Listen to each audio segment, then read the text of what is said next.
Have you ever read Robert Greene's 48 Laws of Power? Law number 4 is to move in silence.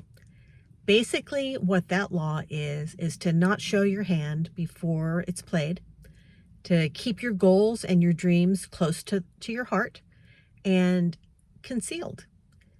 You can show people what you're accomplishing, but when it's in the planning stage, when it's in the execution stage, when you're just getting started with something, you don't necessarily want a lot of other opinions or input that will derail you from your true goals. Because people will always, even if they have your best interest at heart, even if they're people that love you, they see the world through their lens. And their lens is colored by their experiences and their own personal goals. So if you have a goal that your best friend would never want to do for herself, she will have a naturally hard time supporting your goal because she just isn't going to naturally think it's a good idea. Now, it may not be a good idea for her. It's not what she would want or he would want. But if it's what you want, you're a different person. You have different experiences. You have different goals. You have different resources. So you don't want other people muddying up your thinking or derailing you or discouraging you. Another thing is, if you have money, or if you're about to have money, or if you're trying to have money, anything to do with money, keep it to yourself.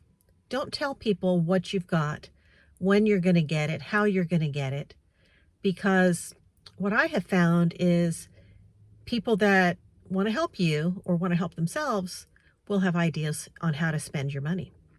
And this could be kids that, because you've sold a house that you've had forever, maybe you've got hundreds of thousands of dollars coming into your bank account. Your kids think, well, what's a little bit of money thrown my way? I'm going to get it someday anyway.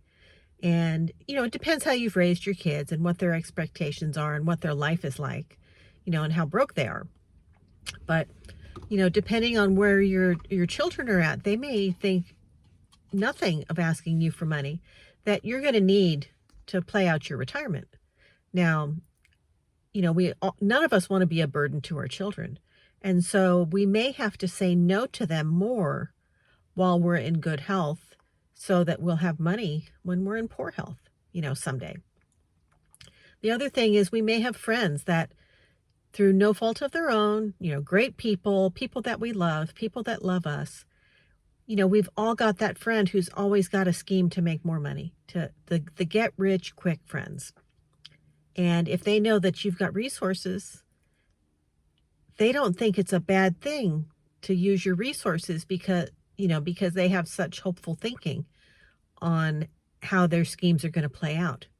And if you're cool with that, fine. But, if you want to do money your way in your own time, and you've done the planning and you've done the research, not telling people what you have is the easiest way to keep it without any hard feelings.